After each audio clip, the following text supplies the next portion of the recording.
Champions ট্রফির big ফাইনালে পার্থক্য করবে কে? দুই দলেই তারকার ছড়াছড়ি। দুই দলের দুই ক্যাপ্টেন রোহিত শর্মা বা Mitchell Santner, young sensation Rachin Rabindra কিংবা মিস্ট্রি স্পিনার বরুণ চক্রবর্তী, কুলদীপ যাদব, যে কেউই হয়ে যেতে পারেন এই ম্যাচের ম্যাচ সেরা।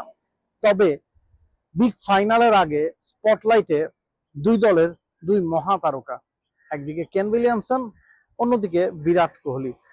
যতটুকু মনে হচ্ছে দুবাইয়ের স্লো উইকেটে এই দুইয়ের ব্যাটিংই হয়তো গড়ে দিতে পারে ম্যাচের পার্থক্য। এই দুইয়ের ব্যাটিংই নিজেদের দলকে এনে দিতে পারে শিরোপাটা।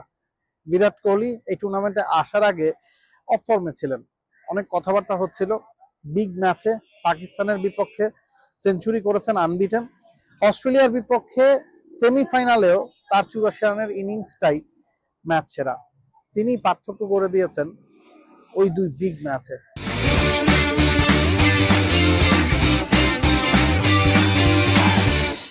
সেমিফাইনালেও কি তাই করবেন? ইতিহাস তাকে ডাকছে, রেকর্ড হাতছানি দিয়ে ডাকছে। ওয়ানডেতে সবচেয়ে বেশি 18,000-এর ওপর রান সচিন টেন্ডুলকারের, বিরাট কোহলির আইডলের। বিরাট কোহলি বর্তমানে 3 নম্বর পজিশনে আছেন টপ রান গেটারদের তালিকায়। মাঝখানে কুমার সাঙ্গাকারা, তাকে টপকে টেন্ডুলকারের ঠিক নিচে আসতে কোহলির দরকার আর মাত্র 55 রান। সেমিফাইনালে কি আসবে সেটা দেখা যাক কি হয়। রিসেন্টলি লেগ স্পিনার এগেনস্টে কোহলির দুর্বলতা সবারই জানা। 2024 সালের পর থেকে 6 ম্যাচের মধ্যে 5টাতেই তিনি যখন প্রতিপক্ষ দলের লেগ স্পিনার আছে তাদের বলে আউট হয়েছেন। অস্ট্রেলিয়ার দুজন লেগ স্পিনার খেলিয়েছে, তানভীর সাঙ্গা, অ্যাডাম জাম্পা, দুজনকে স্বাচ্ছন্দ্যে খেলেছেন। 2-33 বলে 35 রান করেছেন। শুধু তাই না, পাকিস্তানের বিপক্ষে আবরার আহমেদকে দেখে শুনে খেললেও উইকেট তিনি দেননি। তো লেগ স্পিনের দুর্বলতাটাও কাটিয়ে উঠেছেন বিরাট কোহলি। আর নিউজিল্যান্ড দলে লেগ স্পিনার না থাকাটা তাকে আরো বেশি স্বস্তি দিবে। অন্যদিকে কেন উইলিয়ামসন ইন্ডিয়ার বিপক্ষে শেষ 6 ম্যাচে 333 রান করেছেন, তার গড় 85, স্ট্রাইক রেট 80।